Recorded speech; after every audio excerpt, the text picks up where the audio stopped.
जोहार दोस्तों, मैं आज इस वीडियो में चंपई सोरेन का जेएमएम से लेकर बीजेपी में शामिल होने तक का फुल डिस्क्रिप्शन दूंगा। वीडियो पूरा देखिएगा।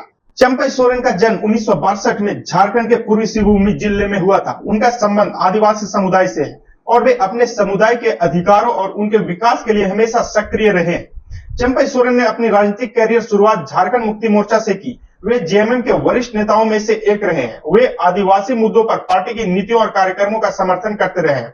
उन्होंने कई बार विधायक के रूप में भी सेवा की है। चंपई सोरेन ने झारखंड सरकार में मंत्री के रूप में भी कार्य किया है।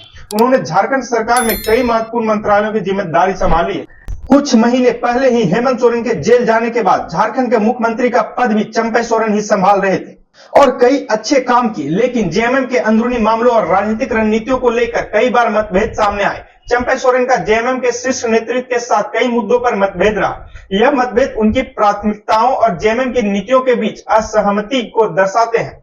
ऐसा माना जाता है कि चंपई सोरेन जेएमएम की कार्यशैली और उनके विकास कार्यों को लेकर संतुष्ट नहीं थे।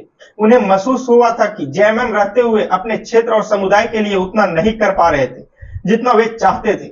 इसके चलते उन्होंने बीजेपी में शामिल होने का फैसला किया, जहां उन्हें लगा कि उन्हें अधिक अवसर मिलेंगे। चंपई सोरेन का मानना है कि बीजेपी में शामिल होकर वे आदिवासी अधिकारों की लड़ाई अधिक प्रभावी ढंग से लड़ सकते हैं। उन्होंने बीजेपी में शामिल होते समय आदिवासी समुदाय के विकास और उनके अधिकारों की रक्षा को प्राथमिकता देने की बात भी कही है।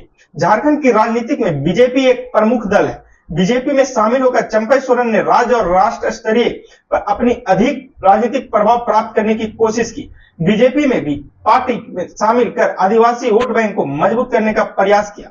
ये सब तो एक बात की है, लेकिन फिलहाल कुछ दिनों से देखा जा रहा था कि चंपई सोरेन का रिस्पेक्ट और इज्जत उस प्रकार से नहीं मिल रहा था। हेमंत सोरेन के जेल से बाहर आने के बाद चंपई सोरेन को दरकिनार किया गया। चंपई सोरेन को हमेशा अकेले में रखा गया। चंपई सोरेन से कई बातें छिपाई गई, लेकिन यही सब सारी बातें चंपई सोरेन को पसंद नहीं आई और चंपई सोरेन को अंदर से फील होने लगा कि मुझे यहाँ पर इग्नोर किया जा रहा है, मुझे जो इज्जत मिलनी चाहिए वो इज्जत नहीं दी जा रही। इसी कारण से वे बीजेपी में जाने का फैसला किया। फिलहाल कुछ दिनों पहले तो बातें चल रही थी कि बीजेपी में न जाकर वे खुद का पार्टी भी बना सकते हैं, लेकिन आखिरी में वे बीजेपी में ही शामिल हुए। चंपई सोरेन के भाजपा में शामिल होने के बाद उन्हें पार्टी के आदिवासी चेहरे के रूप में देखा जाने लगा। उन्होंने भाजपा के साथ मिलकर झारखंड के विकास और आदिवासी मुद्दे पर काम करना शुरू किया। उनके भाजपा में शामिल होने को झारखंड की राजनीति में एक महत्वपूर्ण घटना के रूप में देखा गया, जिसने राज्य के राजनीतिक परिषद में नए समीकरण बनाए।